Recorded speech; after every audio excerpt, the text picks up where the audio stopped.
Here we are. We are live as part of our first event as part of a TikTok researcher group. Good to see you, Maz.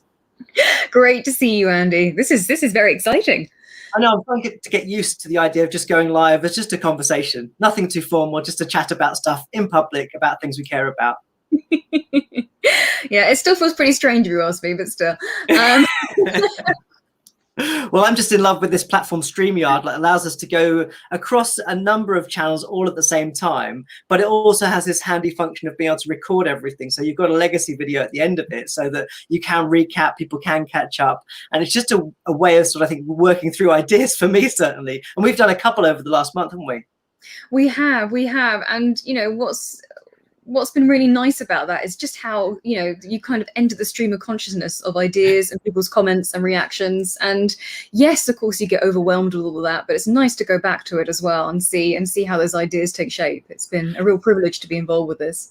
It is, and it certainly beats having to do post-production on videos, which can take hours and hours and hours. So that's the big draw for me, certainly. And I'm really delighted this is our first TikTok researcher event, and we launched this little group about a couple of weeks ago, and we're now over 50 people now. It's incredible. We've got people from all over the world. We've got people from India, China, all over Europe. We've got North America. We've got South America, and it just keeps growing. Yeah.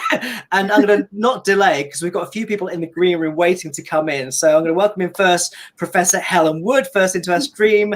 Daniela's jumping in. Barney's jumping in. We got Brendan. And is that everybody? If I missed anyone? No, I think that's it for now. So hi, everyone. Hello. Hey, Andy. Hi. Hey, Maz.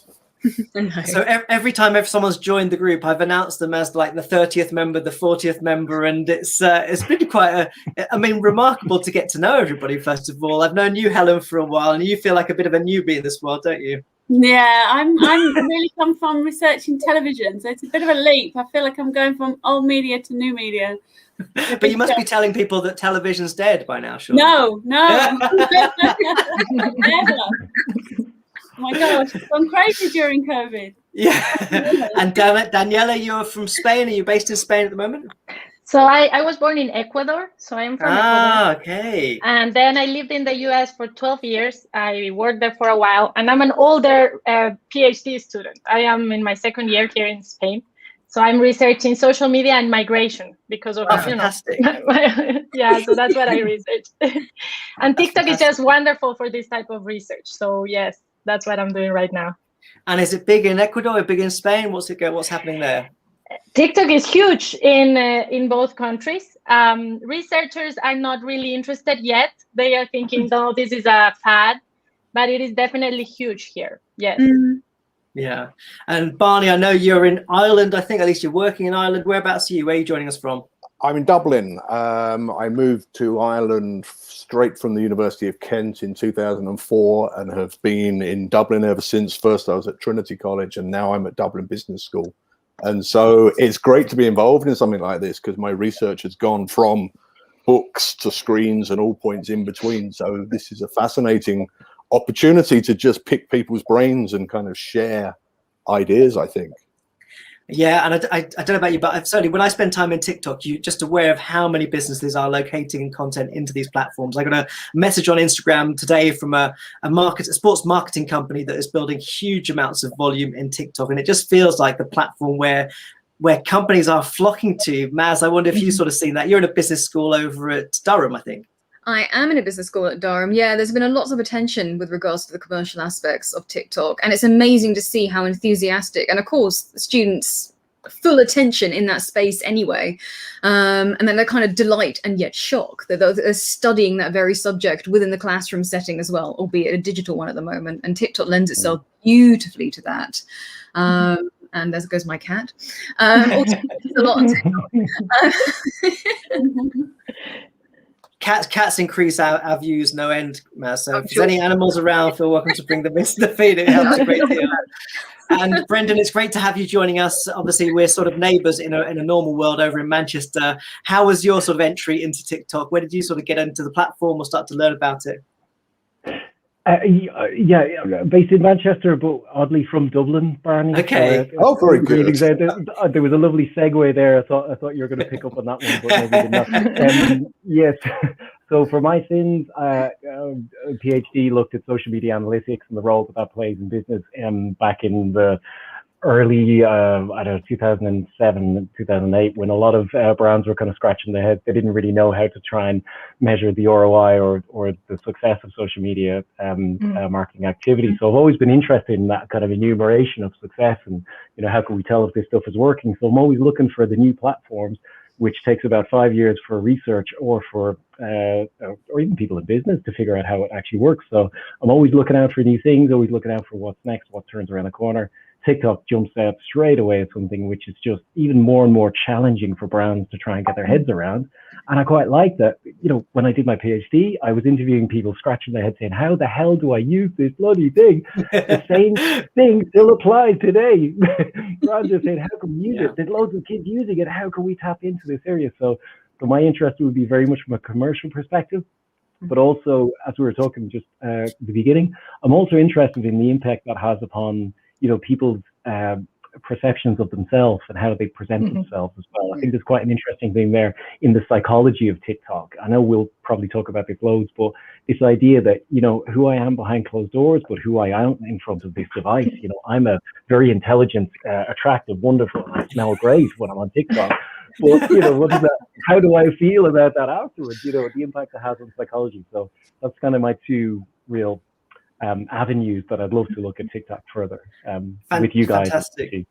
And I'm delighted also we can add Angela into the conversation now. So Angela's joining the stream. I think probably, Angela, you are the one person in the group who's got the biggest TikTok following out of all of us. And so it's great to have you here. You're joining us from quite far away, I think, or at least far from me. Yeah, I'm in Seattle at the moment, so it's where TikTok is obviously morning. huge there. And where do you work, Angela? What are you doing? So I work for a company called Archie McPhee. We make things like rubber chickens. We made the horse mask and like the tiny finger hands you may have seen around the internet. So we're kind of a weird company, and we make novelty toys essentially, which is interesting because it's a wild time. But I do a lot of social media, so I run the TikTok account for them. Okay. And it's been an interesting time. And how long's that been going? What was the sort of entry for you? I've been doing it for about a year. I think I started it right before lockdown, so there's a bit of a gap there. But basically around 2019, I started kind of noticing TikTok more than just kind of an app that teenagers were using, and decided it would be a good choice to start edging into TikTok content instead of just Instagram and Twitter, just for marketing purposes, and also to kind of understand the younger generation in a way that is quite difficult when you don't know any teenagers. and I see so many people on TikTok all saying just forget Instagram, all these other platforms are dying. And I mean, what's your impression? Is it very much is it a very biased sort of platform, or is it pretty much the place to be for you? I personally don't like Instagram that much anymore. Like, I find it quite embarrassing to post from my personal accounts, but I still do run it for work. I do definitely see the move away from it as like updates are added. Things like the shopping one was a really controversial add-in. So I think it'll probably stay around for a while, but I feel like people are kind of looking for a way out in a way, kind of like how Facebook is now. Like, I personally don't really use it. Like, it's actually quite random that I will. So it was strange. I actually found this TikTok research group on Facebook, which is weird because I don't use it. But yeah, I think it's just kind of a natural progression of social apps. Like, Yeah, I mean, I have to say that the rather sort of comical thing for me about our 50-something group now is that most people found it actually through an email list, which I think is wonderful. The next Mail. Yeah. Can I just put forward the very unpopular notion, and I probably shouldn't say this because I work for a business school in a university teaching principles of marketing, but this is a cat and mouse thing. The kids are running away from increasingly commercialized media platforms to find somewhere else where they can go and have fun. And then as soon as it's commercialized, like with, as Angela says, Instagram, as soon as there's shopping put in there, I'm put off. I don't like it. I can't do my thing. Maybe TikTok is the brand new refuge where people are going to. Yeah. I did see someone, I don't know if anyone else saw this, but someone like I don't know like if they're a teenager or not, but somebody recreated MySpace as Space Hey, and it looks exactly the same as MySpace did, and I got really excited about it, but I don't think that's necessarily the way forward. Hey, I want my Bebo page back. Oh, Bebo. Friends reunited. That's it. Yeah. Fantastic. We've got a few people joining as audience as well. I'm going to show the comments. We've got Mark joining us on Facebook. We've also got Megan joining us, and Bernika was going to try to join us too. So we've got a few people tuning in already. And I wonder, it's pretty interesting to sort of talk a little bit about some of the things we've kind of come up with as subjects over the last couple of weeks. So we had a little section. We have a Google document that surrounds this WhatsApp group that we've created. And we thought we'd put in a few sort of key issues that we might want to sort of think about, or just stuff that was interesting to us as academics, as possible research subjects. And that list is now enormous. I don't know about you, Maz, but it feels like there's so much to talk about, isn't there? It feels like there's an insane amount to talk about. I feel equal parts delighted, but slightly intimidated by that Google Docs now. And yet still, scoping around in terms of, research around TikTok that is currently published, of which there is a bit, but not masses, actually. No. But covering a whole wealth of issues, everything from, promoting terrorism to sex education amongst young people to, racist trolling to identity perspectives to, tracking and monitoring personality types, all kinds of things. It's a rich and endemic sort of research area to be involved with. Yeah. And cats are big on TikTok, of course. So it's huge. Any following is massive, bigger than mine. If you have a research grant application around TikTok, it's good to factor in the costs of a cat if you can possibly make it work. So Helen, so you're not keen to say that television's dying despite the fact that it is. And there's no evidence to support that, Andy. So how do you see that? How do you see the sort of rise of TikTok compared to other social media at this stage? Do you think it's just another thing, or is there something disruptive about it? I think there's something interesting about the performative elements of it. I mean, of course, the kind of visual was where Instagram went, and everybody sort of, I think, liked the idea that it wasn't much about exchange, but it feels to me like TikTok is chiming into the idea that we're all kind of performers. I mean, one of the things I'm interested in it as a mother, actually, because I've got a 9-year-old and an 11-year-old, and I feel like my 9-year-old girl lives a bit like she's always in a TikTok. She's thinking through the most mundane aspects of her life as though they're performative. And so I'm interested in this sort of boundary collapsing between what we think of performance and what we think of as everyday life. And so for me, I mean, I'm a sociologist, so I'm kind of always thinking about what are the implications of this? Is this bad? Is it good? And of course, there's more than one way out of that route. But I'm also interested in whether it brings communities together or whether it's divisive, or, the kind of political questions like that, I think, as well. So I'm kind of like got two hats on. I'm kind of looking at what my daughter's doing and how creative she's being. And I'm also thinking, is this good for the world? Is this bad for the world? What's going to happen? So, yeah, that's kind of where I'm at. Yeah, we were talking about this the other day, weren't we, Maz? And I think part of us just wonders whether we're just getting old by sort of wondering whether this is good or bad. I mean, I think sometimes when you're asking yourself, is this good or bad? That's the point at which you are too old. Yeah. Right. I think you're right. Yeah. It's amazing as well how much, particularly my thoughts align with Helen's. So I've got a 5-year-old daughter, and obviously she's nowhere near TikTok at the moment, but I can see, not in the not too distant future, 4 or 5 years from now, maybe even sooner, yikes, there will be an equivalent of TikTok, whatever that will be. I don't know, cat flick. And she'll be, there you go, cat talk. She'll be delighted and entertained by that space, and I will feel old. And the sociologist in me will want to research that and understand her safety and her ability to feel free and expressive in that space. And I love that. I think that's wonderful about it. But there is that big break at the back of my brain that just wants to stop and sort of take a moment, breathe in, breathe out, and assess what might be the harms here, as well as the creative aspects. Yeah. I was just going to come in. I was just going to say the creative aspects are what interests me, because actually it's things like editing. And if you look at what people are doing, it's about the performance, obviously, and I understand that, but it's also about the construction of these minute-long pieces or whatever, however long we want them to be.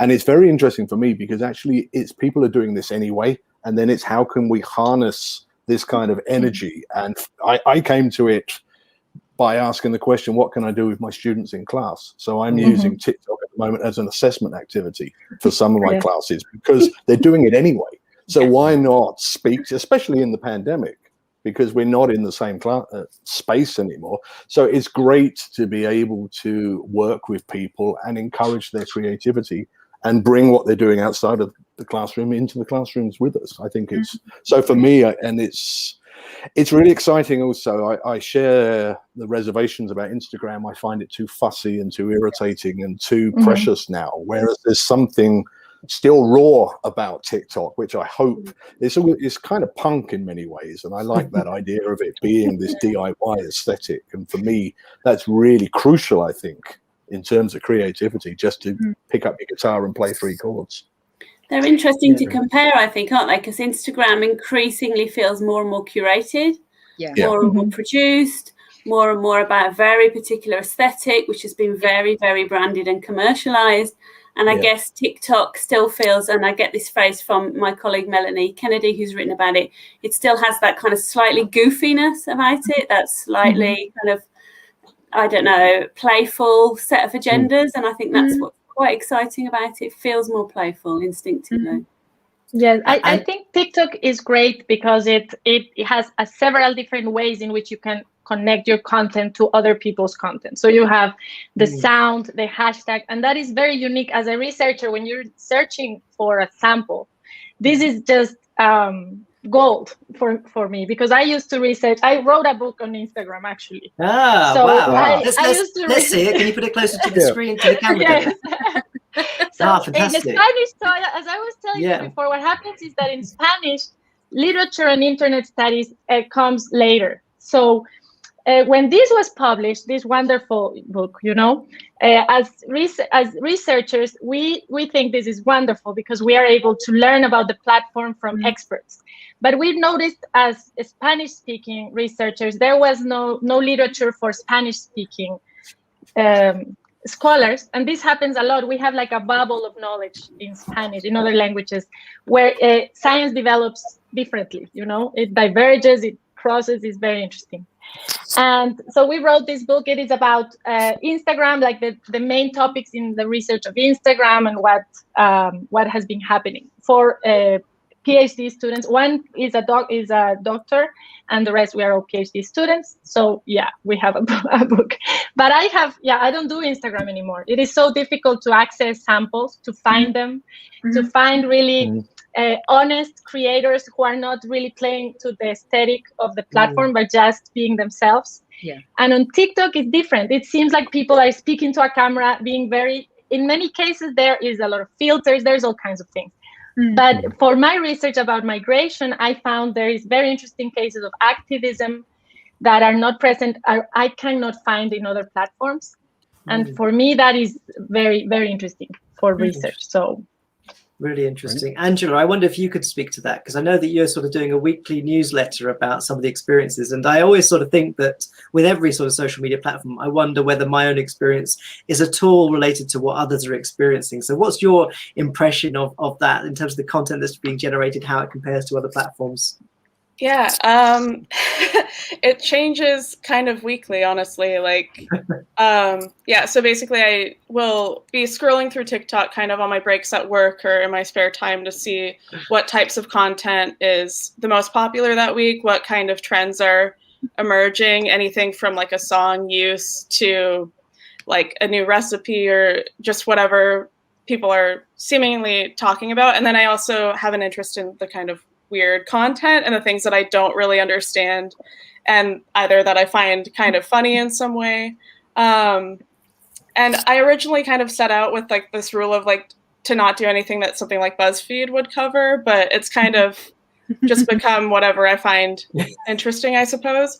Yeah, it really varies. I think I definitely have like a level of concern with TikTok in a lot of ways. I feel like I've moved, like I kind of like struggle with being very excited about it as a platform, and then just also very worried and like panicked.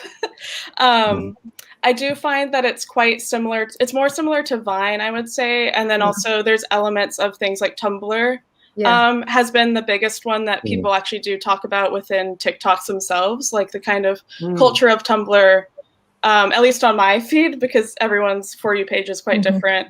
And that's a really interesting point of interest as well, of like how the For You page is populated. Yeah, I wonder if you might speak to that like, a little bit. I think lots of people that aren't native to the platform don't even know what the For You page is or how it works. Are you able to just explain that a little bit? As much as possible? Yeah, it's like the kind of TikTok homepage in a lot of ways. So it'll kind of, it's the endless scroll, and you just kind of, it gets populated with content based off of, I think, probably your Google searches. I don't know how much, to what extent they record your audio on your phone. And also, I have found that if you are kind of sharing TikToks with friends in your contacts, it will populate your For You page and your friends' For You pages with similar content, which is quite interesting that I've noticed. So it's basically just kind of your Instagram like feed, but none of the people on it you're already following, because you actually have to like swipe over to look at the content from people you're following. It's a little bit, I often actually forget to do that. Yeah. But yeah, it's interesting. Yeah, and I tend to move between, I don't use a lot of the For You page stuff, but certainly I look at a lot of the lives, and I think one of the things that's really interesting to me is how those live experiences operate. If you're not a really big TikTok user, you may not have seen a grow party in TikTok yet, which is just mind-blowing. And I'm still not sure I fully understand what's happening, but essentially everyone comes into someone's live feed and they do all sorts of things that lead them to be increasing their number of followers, which it feels like sort of bingo on steroids, really, but it's something remarkably different, certainly. But in that sense, it just feels like a lot of people are going live and sharing just their sort of day-to-day content, and it can be quite mundane. It can be, one of the big things that's sort of grown in the last few months is this Omegle kind of lives as well. So Omegle, this roulette chat function software that was launched, I don't know, over a decade ago now, where you just sort of open up your camera and someone random pops up for a chat. That's become big on TikTok now, hasn't it?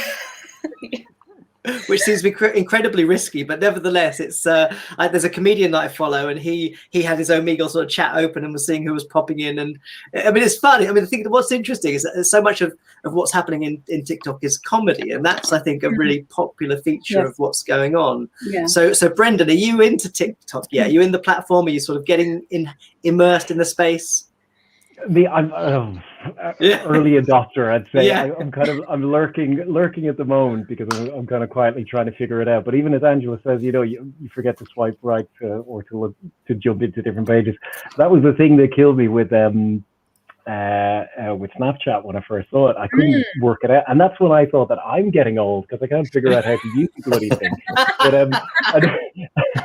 I know, obviously, like, I think for me, the bigger thing that I'm most interested in is this is a catalogue of human behavior at this moment in time, where a lot of people will be at home and they'll be using the back garden to kind of set up a performance, to show who they are, to show that they can do something with minimal equipment, a lot of editing involved. They might kind of retake. I think that's the thing that'll be great. Say 2, 3, 5 years down the line, you'll look back and hopefully that content will still be there, that we can kind of use it as a museum of what humans went through during the COVID time. And on that cheerful note, I'm really sorry, but I have to jump to a class. But it's that's really all right. I look forward to seeing all of you again. And glad you can join us. Good to see you, Brendan. Bye, Brendan. I think it's really interesting to think about what's happened over this last year with TikTok. As some of you know, I've been looking at COVID messaging in TikTok over the last year, and one of the things that was really interesting for me was that whereas often we think about our own sort of social media feeds as incredibly personalized, in about March last year, TikTok worked with the WHO, United Nations, to create a TikTok badge within the platform, and I'm pretty certain that whoever you are, whatever you follow, when you click that badge, you see the same content as everybody else. At least you did for a good 9 months, and it was all content that was generated by these partner organizations. And it's now become a bit of a wild west of random stuff, and certainly not the place to find out the latest information on COVID if you wanted some help. But it's that aspect of a kind of singular experience that I think is often rare to find within these environments. But then, Angela, there are trends, aren't there, that obviously become huge and become part of what people see as being the kind of the sort of content that's popular any particular week. Mm-hmm. Yeah, definitely. Those trends are very rapid. It's kind of hard to keep up sometimes. Yeah. So, and Barney, I wonder, with the teaching that you've done, did you find that students already had TikTok accounts, and were they prepared to sort of use it in a sort of teaching context? Absolutely. I mean, a lot of what I've been doing over the last few years has been experimental filmmaking, collaborative assessment. And so I've been making films with students, and then I really got interested in vertical form filmmaking, 9/16. Then you bring that into class, and they're all sitting there going, well, yeah, we've been doing this for months. Or, yeah, I've got my account, and you want me to do this as part of my degree? And you're like, well, of course, because it makes much more sense. And I got into it I watched a video essay, which was about the hashtag film TikTok. And it only came out in November. And then it got me thinking about, how do I bring this into my research interests? And then, you bring this thing you're new to. And as I said, they're all sitting there going, well, of course, I've been doing this for ages. And then it's about connecting these things. And I think the other thing that's interesting to me is the curating, the curational aspect of it, that everybody is effectively creating their own installation of some kind. And personally, for me, I just share fragments and loops of films because that's my interest. But for a lot of people, the performance is part of an installation as well, I think. And so it's very, very interesting to see how we're moving through these spaces. I worry now that I've made it an assessment activity that everybody's going to find that it's old-fashioned. But then you could say the same about writing an essay. Yeah. And, if you want to teach cinema history, which is something I do, it's far simpler saying, well, look at a contemporary platform and see the Lumiere brothers through this platform than it is to say, write 2,000 words in an essay. So for me, it's been a great opportunity to learn something new and to link it to things that I love doing anyway, and then also bring it to the pandemic classroom space, and it then becomes about managing projects remotely, which is very interesting. I'm working on a project with another class where we're planning to make a vertical form feature film, where we're each making sections which we are bringing to class and sharing and planning, and then we're going to put it all together to be a longer piece. So TikTok for me has got very exciting, but I should warn you, in Dublin or in Ireland, there's a supermarket chain that are already making TV adverts where they have a 9/16 frame and they're filling the sides with kind of food-oriented images. So I worry that it's becoming saturated very quickly. It's the first time I've seen an advert doing this on national television. Has anybody seen any of these adverts yet? Yeah. You see, Helen, it's all changing TV. Not here. It's all remediation, Andy. It's all remediation. I mean, I've certainly seen over the last sort of 3 months now a huge amount of content that's occupying the sort of, as soon as you launch the application, you've got an advert, which I think, I don't know, Angela, 9 months ago, I don't think I saw that quite as much. Do you think it's quite recent that that's been happening? Yeah, it's pretty recent. I think before it would be like, if you're scrolling a little bit too long, there would be an ad, and it would always be the same one. And there are often like jokes made about that. But now it's like pretty frequent. It's, definitely a big change, but makes sense. Yeah, Sure. I'm really delighted to see that Tom is going to join the feed. Hey, Tom, you're in the feed now. Good to see you. Hey, Tom. Oh, hi guys. Another to be member here. of our group. So maybe just introduce yourself, Tom. Tell us a bit about what you're doing, how you got into TikTok. So I'm speaking to you from Tel Aviv in Israel. So I'm a member in the Hebrew University of Jerusalem. Now I am researching TikTok as a platform for collective memory. This is basically my focus here. And so what's fascinating about TikTok, it's really how it enables the creators to produce memory work. They're like doing memory on TikTok, which is reacting and foreseeing and also reenacting all kind of aspects of collective memory. It can be Holocaust memories, which was a huge scandal, if you remember that, on TikTok on August, when TikTokers uploaded and reenacted Holocaust victims, and it was really like coverage all over the world. So I guess you're familiar with that. So it's the memory of the Holocaust. It's how they're reacting to Black Lives Matter. It's COVID, but it's in the aspect of the memory and the doing memory on TikTok. So it's really fascinating. It's even mesmerizing. I mean, I'm just browsing through the videos, and it's amazing to see how each one of us are kind of like trying to tackle it from different angles. So so nowadays it's in the stage of creating this database, just downloading the videos, preparing it for the analyzes, and so I'm working with my supervisor from the Hebrew University, and I'm in it's kind of like in Israel, it's maybe a little bit different. I'm not like an official now on my PhD officially. It's kind of like publishing an article together in order for me to go into my PhD phase. Yes. So this is where I'm standing now.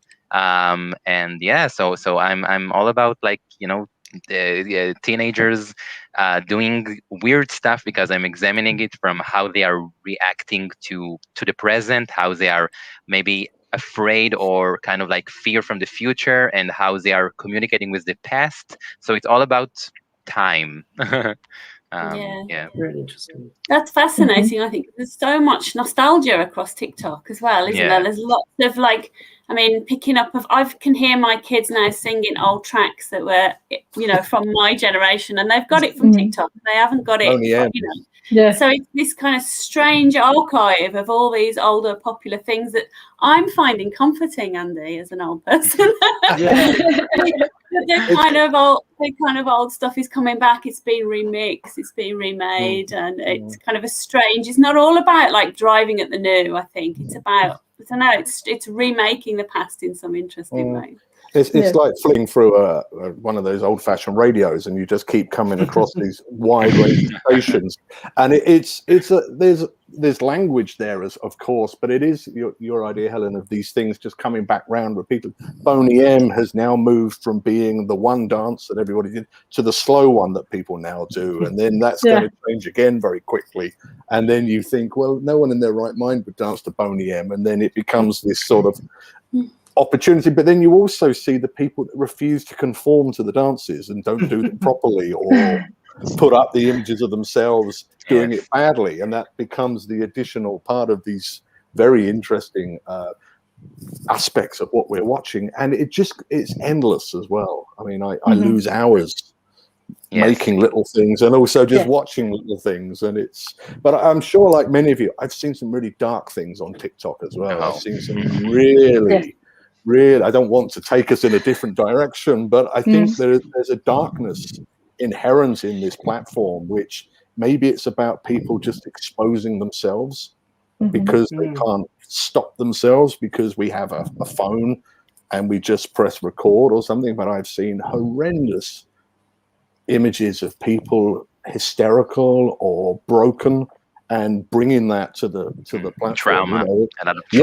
Absolutely, and loneliness and things like that. So it's like all of these things. I think, Andy, you're interested in sort of safeguards and things in relation to this, aren't you? And so you wonder how it's going to keep developing, because it's going to keep developing.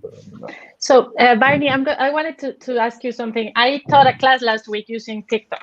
with my students. They are communicators and educators. So we do something in Spanish, we call it edu communication, but it's actually media literacy. That's what it is. So, so yes, so they are communicators and educators in the same classroom. And we did this exercise where they had to create a TikTok, like an account for each group, right, of 5. And each one of them created one TikTok video that they could use in their project. So each project had a theme. So one of them, they had like cultural themes about Andalusia, as others about the environment, you know, different things. And one of them was about feminism, because it was the March 8th, everything. So for this class, I created 5 videos where I gave them the instructions. I haven't shared it because it's in Spanish, but I want to create an account in English and share, but this was in Spanish. I shared it.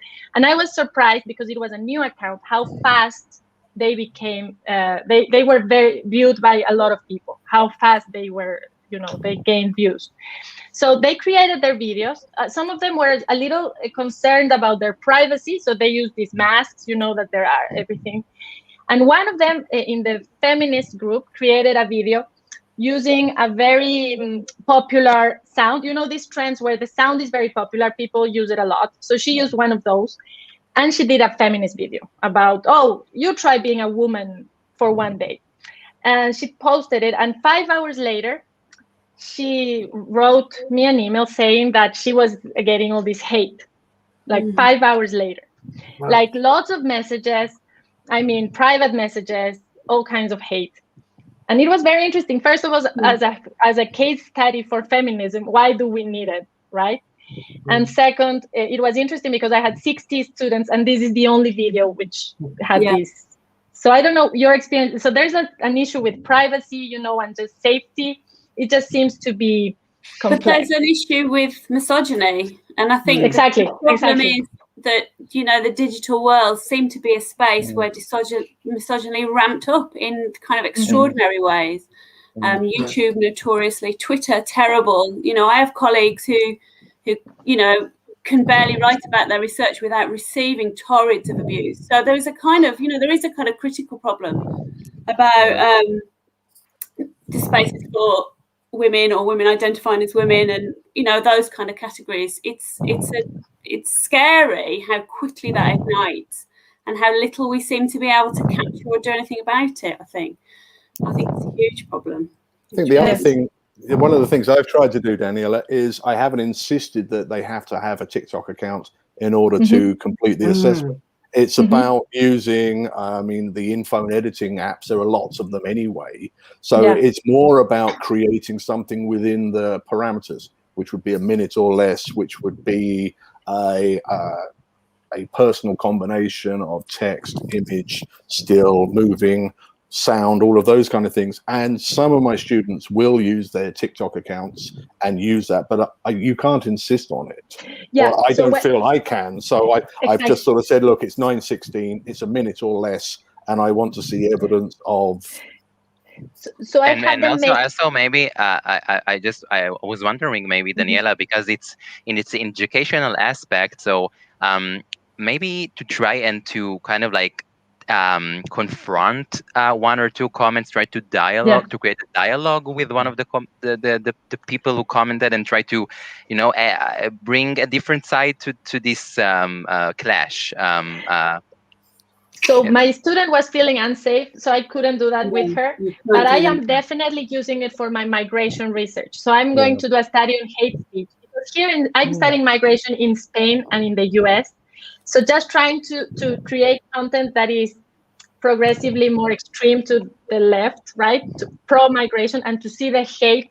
So it gave me an idea for a research study where I'm going to create content to see if really there's this hatred, you know? So you're going to be like a lightning rod trying to attract this. Yes, the hate. Wow, that's brave. Fascinating.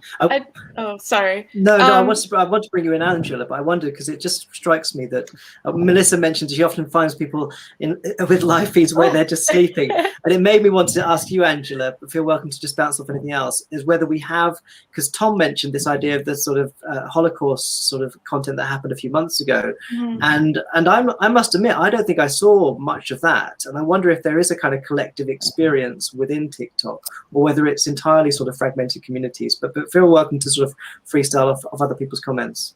Yeah, there is definitely like a collective memory on it. So even now there'll be, there's this kind of like understanding and experiences that are built off of each other through TikTok, I think, with more kind of heavy usage. And once you kind of get into the sort of community of TikTok and interacting with it, where people will reference trends that were big maybe a year ago or half a year ago, or really kind of traumatic experiences that people may have experienced collectively through looking on their For You pages. So there will be kind of graphic content that will come up, and then people will maybe reference it, things like the Holocaust memories, or the reenactions, and all these kinds of, I'm not really sure why they come up as trends or whatever, but they definitely get referenced from time to time, I think. And I do find it really helpful to have that level of understanding to have the context for content that I'm looking at specifically, just because otherwise, without that, it's hard to know like where it came from, like what was a starting point and things like that. Yeah, definitely. We've got a question from Alex that I wonder if maybe Angela, you can respond to this one too. Whether you think that TikTok is even more personalized than other channels. Is it something that's making? I see Tom nodding as well. Yeah, it's quite almost creepy in a lot of ways. Where Yes. At least my feed's gotten so personal that I'll see something on my For You page that I've only just thought about, like something like a very obscure childhood memory, like obscure like music taste related thing, or just like that's crazy things that I've only like thought about or spoken about away from my phone, and it'll somehow like 2 seconds later it'll be on my TikTok feed. So like it's quite a strange thing, and I've seen this kind of transcended into like spirituality communities. So people will do sort of tarot card readings and say that if it like comes on your For You page, then it's meant for you, and all these kinds of content and like psychic readings, things like that, where people will take it as like a very personal experience because it is on their page, and depending on sort of the level of views or likes that a video may have already have. But it's an interesting. It's complicated and interesting, and it's something that I've been really like wanting to explore a little bit more. But I feel like sometimes studying TikTok, you almost need a burner phone with like a brand new account that's not connected to you, and like house it in like a secure box or something. That's a good question about researching TikTok, though, isn't it? How do we think of ourselves as researchers and also players in the game, and how do we separate those things out? I sometimes find that difficult. Do I need a separate account for something that's not part of my everyday life, and something that's part of my work life? And that collapse of those boundaries is something that maybe it's my generation I find difficult to cope with. But maybe younger generations are used to those boundaries being completely collapsed. I don't know. It's the one platform where I don't have a personal account with my photo, which is across Twitter and all of my other places. I've set up a couple of accounts which I'm running at the moment, and one of them is a thing called Film is Dance, and it's very much not about me. It's about looking to connect with the film community on TikTok. So I don't think anybody would want to see me doing the Boney M dance. That's not what I'm interested in. And apologies to anybody who was waiting for it. But we kind of do now. Wait, maybe it'll be after the surprise. show. Maybe after the show. But I'm very much more interested in how I can try and engage with a new community who are incredibly knowledgeable, and not just about the actually creating the content, but obviously are knowledgeable about what they're sharing and how they share it. And then I still feel like I'm very new to this, and you're just gently standing at the side waiting to move into the middle of it, because there's some very well-established kind of communities that I'm creeping into slowly. But it's a very interesting thing, because you're very conscious of the fact that it's, I don't want it to be anything to do with me personally. I wouldn't ever do any of these to camera things, because for me, it's not where I am. For other people, it works perfectly, and I can understand that. But my research isn't about me being at the front of this. I'm more interested at being behind it and seeing how I can constantly push it into other areas. Yeah.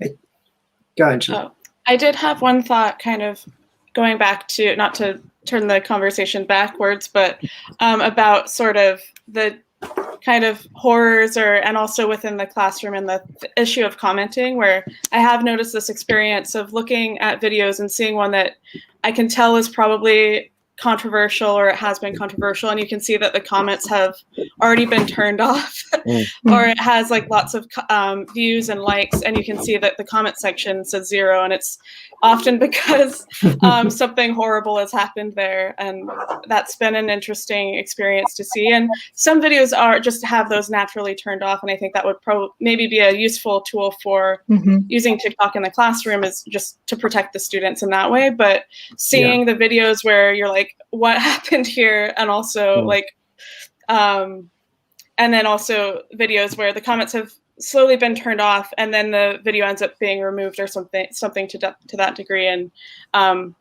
that's been an interesting phenomenon to see and like sort of record, I guess, but a little worrying. Really. Tom, I wonder what your experience is of that. I saw you nodding your head quite a bit.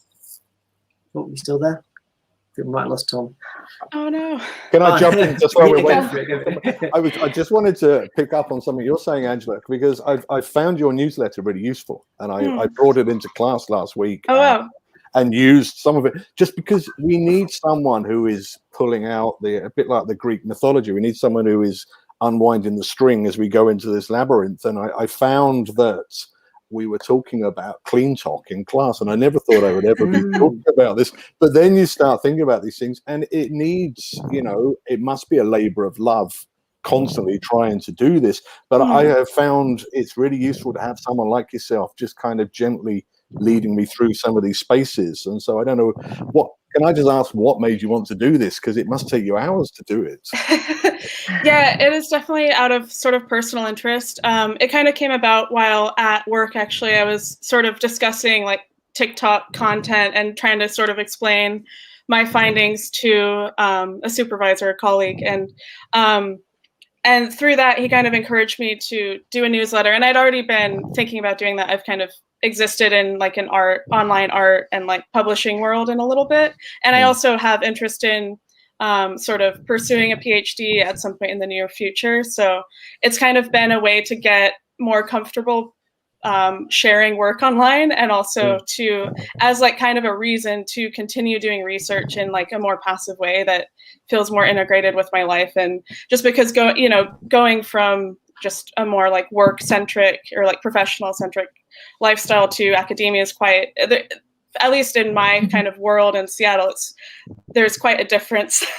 And so it's also just, tracking the trends and having this backlog, because I did try and like do some kind of COVID meme related research back in, I guess, March last year, and I found it so hard to like keep track of everything. And so this has been a really good way of cataloging things. So now I'm just getting in the practice of like downloading content when I see it, or screen recording if I have to, which I think there's like an ethical gray area there with screen recordings and things like that. But so it is definitely like a labor of love, but also I have interests in pursuing further research in whatever area that I end up finding the most interesting.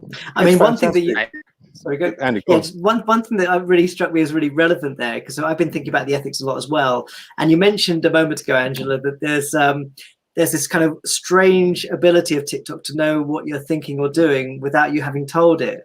And so then to invite students into the platform where, I mean, one concludes that data is being captured without us fully understanding it. And it's really hard to know what you're actually able to consent into by using it, but also what you're asking students to be doing by getting into the platform. And how do you explain this kind of eerie capacity to not to understand what it is that you're thinking about? Is it just an algorithm that's accessing data from all sorts of places, or what's going on, do you think? I think that it's a combination of things. Like it has your phone number and it has your image. And so if it has your, if you upload a photo to it. So I feel like through your phone number inherently has a lot of data associated with it. And then also your image probably does as well now with sort of Google, like facial recognition, and Facebook as well. Like I feel like I mean, I don't know how these algorithms are connected. Like I have no idea, but this is kind of my best guess at it. And then also like I don't really know to what extent it's tracking like text messages, things you're searching, your microphone. Like I don't know if TikTok's currently listening to our conversation, because there is this like constant surveillance or like this feeling of always being monitored by your phone, but it's so passive that you don't really notice it happening until you see like an advertisement all over your socials for something that you only talked about. And so this does happen with TikTok. So it's really hard to know, and I don't know how much it's tapping into your camera, things like that. If it's like actively watching you, not to be super like hyper vigilant, paranoid, but Yeah. Actually, I'm curious regarding you already speaking how the platform works or the the affordness or the infrastructure. So when I am trying to connect some creators, I mean, it's really hard to connect with people on TikTok. I mean, because it is so unique in a way, it's really creating intimacy. It gives you the place as a creator to be much more authentic, and it's not about the brands you have like other platforms, but you cannot really reach the creator. You cannot really, unless I don't understand something, but we don't really can message a person like to his inbox because it's not exist right on TikTok. So where I try to connect some creators to speak about their motives and some incentives they had regarding the Holocaust videos or other videos, and it's problematic to reach them. In order to reach some of the TikTokers, the female TikTokers that created the Holocaust videos, I had to search them on Instagram. Yes. And I found it a bit confusing. Maybe some of you face this challenge also. I am going through the exact same challenge right now because I'm trying to interview my migrant creators, and this is a small community. Like there are not a lot of them, and it's almost impossible. Something happens with the setup of the messages. Sometimes you can't message them. I think it's because they have a privacy setting, and then sometimes if they don't follow you, you can only message them 3 times. But I think the way that the notifications work, I think maybe they don't see it. And also TikTok sends you some standard notifications when you follow someone. So it's like they want you to connect. So I think the notifications there are not considered as significant as in other platforms where definitely something is going on, but the platform itself creates this idea of constant interaction, and that makes the inbox, as you said, less relevant. So I also had to go to Instagram to contact them. So yes, that's what we're going through right now. I'm glad we're together in this. Yes. So you know what works, Tom? What works? Sometimes when they don't answer, I put a message on their content. So for example, when they post something, I'm like, this is great. I'm researching this. Is there any way I can contact you? I do that because they want their interactions, and then it's they definitely see that, especially if you're one of the first comments. Oh yeah, on any post. Exactly.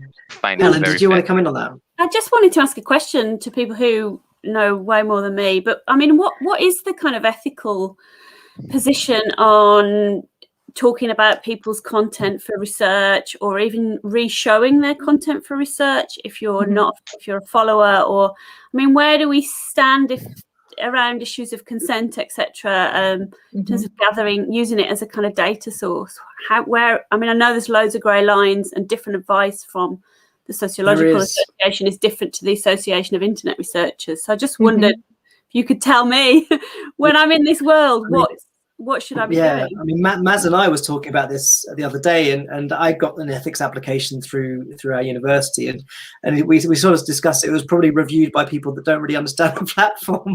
And so there is a real challenge, I think. And most of the content that I was looking at, or have been over the last 12 months, have been institutional accounts rather than personal accounts. So there's a degree of, I guess, less of a concern about that.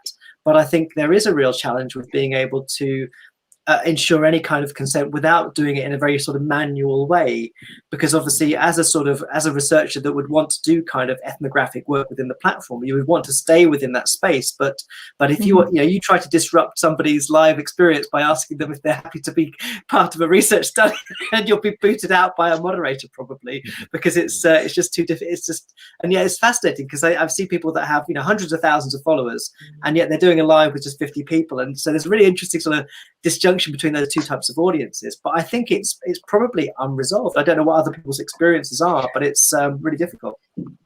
So the group that I researched there, is a marginalized group. So and a lot of them are doing things that are illegal or are dangerous for them. For example, I have one who follows the ICE. I research migrants in Spain and in the US. So one of them is called the ICE Hunter, and he actually hunts ICE officials and follows them around and asks them questions, and he's very he confronts them, and he's doing something that is dangerous, right? So I would never identify him, but I do download his content. So it is a gray area. In theory, we shouldn't download content where we don't have their permission. That is the idea. That would be in traditional research. That would be the ethical. Yeah. Because there's one thing that they've put it in a particular platform, but there's another thing to consenting for it to be reused in another space, isn't there? Yes. So what I do is I recreate the content by myself. So I use illustrations or animations. Yeah. And I am not a professional at this, but probably Barney would be a great partner for this kind of thing, where I recreate the content. My myself. students would be better than me, but it's very interesting to see where there's cross-fertilization, because like traditionally we wouldn't be having these kind of conversations, and everyone in the room is engaged in a common activity where you might not see that from the various ways in which we've come into this room. I mean, for me personally, at the moment, I'm only uploading stuff. I'm not interested at the moment of using other people's stuff. But I've been looking at how you can recycle digital images and how I can get people interested in Eisenstein when it's a hard sell at the best of times. And one of the best ways to do that is just to make it short. So it's for me, I suppose it's happenstance that this platform came along just at the right time, when each year it's getting harder and harder to. Mélier's fine, and if you look at Zach King, there is a direct relationship between the two, but some of the more esoteric parts of cinema history are actually far more easily digested within 30 seconds, and indeed it's already being done anyway. So I'm not reinventing the wheel. I'm just actually stealing other people's ideas to make my classes more interesting, I suppose. No, and there are so many aspects that could be illegal or unethical. For example, using the audio. So, for example, if someone uses an audio and you want to use it for example, I wrote a research paper and they allowed us to send audio files. So I wanted to send, I did this whole analysis on the cultural characteristics of the music they use. And it was iffy whether or not I could send these audio tracks, but they are reused many times. So it is a platform that promotes this. So it is, Crystal Abedin wrote a paper recently, very interesting, about the copyright of audio memes and memes. How do you say in English? Memes, yeah. Memes, yes. So yes, that was interesting, but it is still, is difficult. It's really interesting because also I think one of the things that TikTok did really well is to allow content to move across different platforms.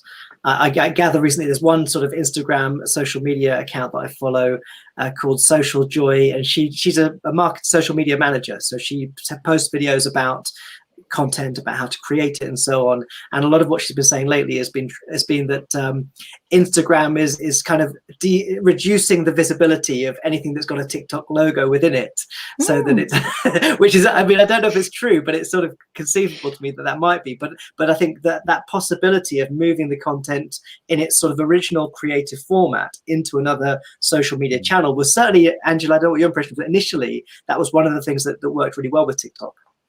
Yeah, definitely. I think initially I kind of actually found sort of TikTok or an interest in TikTok through TikToks being posted to YouTube in compilations, and that was a really easy way to kind of get a sense of what was being posted on TikTok. And also, there's this big, it's quite popular on YouTube to have these videos of like rest in peace Vine, and like this kind of record of Vine content in this really nostalgic way. And I kept seeing TikToks being like filtering into these Vine compilations. So I think that's like it's a really useful tool. And I think it's quite smart on TikTok's end to have that be a prominent setting where their app is just constantly being promoted because you can download it and it's immediately watermarked with their logo and things like that. So yeah, the ethics of it is quite strange, but there are settings within the app where you can set your content so that it's not downloadable, but then of course you can still do a screen recording. And I know that I think I saw something where children's content is automatically made private or something to that degree, but of course there's ways around that. When kids are posting, like you don't really know if they're posting from their parents' phone or if they, you can easily sort of fake an age range. Like I know I definitely did that as a child, like trying to have accounts on different websites growing up. But yeah, so it's this interesting thing of like what content is okay to like save and re-upload elsewhere and like use for research purposes. And it's a difficult one. I don't really know. Yeah, and I think it's certainly a question we're likely to come back to. And we have, would you believe, been going for an hour now, and it feels like we've barely scratched the surface. But I want to wrap up and say we're going to do a few more of these, quite a lot, I would imagine, to work through some of these things. So thank you all for being here on this launch event. It's been great to see so many people from around the world as well, and to get so many different perspectives. And it's a great way to kick things off. So thank you all, and I hope you all have a great weekend, and I'll see you next time. Thanks, Amy. Thank you. Take care, everyone. Thank you. Bye-bye. Bye.